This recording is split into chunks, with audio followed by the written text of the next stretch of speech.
వాళ్ళందరికీ కూడా హృదయ విదారక సన్నివేశాలు అవి కనిపిస్తున్నాయి. చేతనైతే సాయం చేయాలి, అందరూ సైలెంట్గా ఉండాలంటున్నారు. అంటే నిజంగా చెప్పాలంటే అక్కడ స్పేస్ లేదు, కానీ జగన్ గారు వెళ్ళి ఆ స్పేస్ తీసుకునే ప్రయత్నం చేసి నవ్వుల పాలు అవుతున్నారు. ఏదో ఒకటి చేస్తున్నారు, ఆ జ్ఞాన ప్రదర్శనతో ఆయన నవ్వుల పాలు అవుతున్నారు. మీరేం చెప్తారు? అంటే మీరు ప్రధానంగా ఈ అంశాలన్నీ ఒక ఎత్తు అయితే అమరావతి అనే అంశాన్ని కూడా మనం మాట్లాడదాం. ఇంకా ఇంకా ఇంకా చల్లుతూనే ఉన్నారు బురద. నిన్న ఏబిఎన్ ఆంధ్రజ్యోతి చాలా స్పెషల్గా అక్కడ పరిస్థితిని లైవ్గా చూపించింది వెళ్ళి, ఇదిగో ఇక్కడ ఇలా ఉంది. మీరేం చెప్తారు అసలు? జితేంద్ర గారు నమస్కారం. జనసేన శ్రీనివాసులు గారికి, తెలుగుదేశం పార్టీ శ్రీనివాసరెడ్డి గారికి కూడా నమస్కారాలు. జితేంద్ర గారు, మీరు బెజవాడ బాగా తెలిసిన వ్యక్తులు. బెజవాడ నగరం ఎలా ఉంటుంది, మునీరు ఎలా ఉంటుంది, కృష్ణానది ఎలా ఉంటుంది అని కూడా మీరు తిరిగిన ప్రాంతం. నేను ఈ సందర్భంగా 3 అంశాలు చెప్తాను మేడం. ఒకటి బెజవాడ విషాదం, మునేరు ముంపు వల్ల వచ్చిన బెజవాడ విషాదం. 2, ఆ విషాదం నుంచి ప్రజలను ఎలా ఆదుకోవాలనేది ప్రభుత్వాలు తీసుకోవాల్సిన కర్తవ్యం. 3, వైసీపీ విచారం. ఈ రోజున ఊహించని రీతిలో బుడమేరు ముంపు కారణంగా, బుడమేరుకి బెజవాడ దుఃఖదాయని ఒక పేరు. ఆ బుడమేరు ప్రమాదం ఎప్పుడు కూడా బెజవాడకు పొంచే ఉంటుంది. ఎప్పటికప్పుడు ఏంటంటే ఇరిగేషన్ డిపార్ట్మెంటు ఆ కాలువలను శుభ్రం చేసి ఆ నది, ఆ వాగు ప్రవాహాన్ని సరిచూసుకుంటేనే దాని నుంచి నష్టాలు తక్కువ ఉంటాయి. ఆ పని గతంలో చేసేవాళ్ళు. సరే, వైసీపీ పార్టీ హయాంలో బుడమేరు అక్కడ ఉన్న సంగతి కూడా జగన్మోహన్ రెడ్డి గారికి తెలియకపోవచ్చు. ఎందుకంటే ఆయన మాట్లాడుతున్న తీరు అలా ఉంది. బుడమేరు నది అని, ఆ గేట్లు ఎందుకు ఎత్తారు అని, అంటే చాలా అంటే అవగాహన లేకపోవటం మేము చేసుకున్న దురదృష్టం. పోతే ఈ బెజవాడ కన్నీళ్ళను చూడలేం మేడం. దాదాపు ఒక్కొక్క ఇంట్లో నేను 4 రోజులుగా నేను తిరిగా సింగనగర్ ఆ ప్రాంతంలో ఆహార పొట్లాలు, ఆహారం అందించేందుకు 8 అడుగులు 10 అడుగుల లోతులో ఫ్యాన్కి నీళ్లు ఆ మట్టం పెరగటం మూలాన ఇంట్లో సామాన్లు మొత్తం కూడా పోయినాయి మేడం.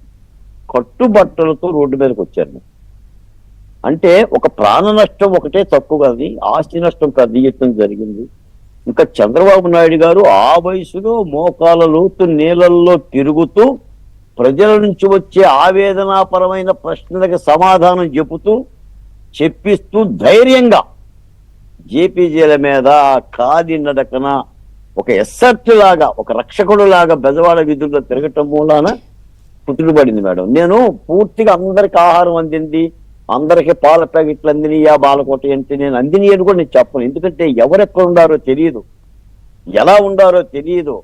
ఎందుకంటే దాదాపు 3.5 లక్షల మంది ప్రజలు ఒక్కసారిగా కట్టుబట్టలతో అసలు అల్లాడిపోతూ ఉంటుంటే, అది చంద్రబాబు నాయుడు గారు కాబట్టి విజయవాడ మొత్తం హోటల్స్నే ఆహారం తయారు చేసే విధంగా అక్షయ పాత్రని తయారు చేసి, ఈ రోజున మీరు అన్నారు ఊరి విలాసాలు వస్తున్నాయి విజయవాడ ముప్పుకనని. చూడండి, ఒక్కొక్కరు హృదయం ఉన్న ప్రతి వాళ్ళు కూడా స్పందించి 2 కోట్లు 3 కోట్లు, ఆఖరికి పవన్ కళ్యాణ్ గారు కూడా 6 కోట్ల రూపాయలు అనేది ప్రభుత్వంలో ఉండి హృదయాన్ని ప్రజలకి నచ్చ చెప్తున్నారు.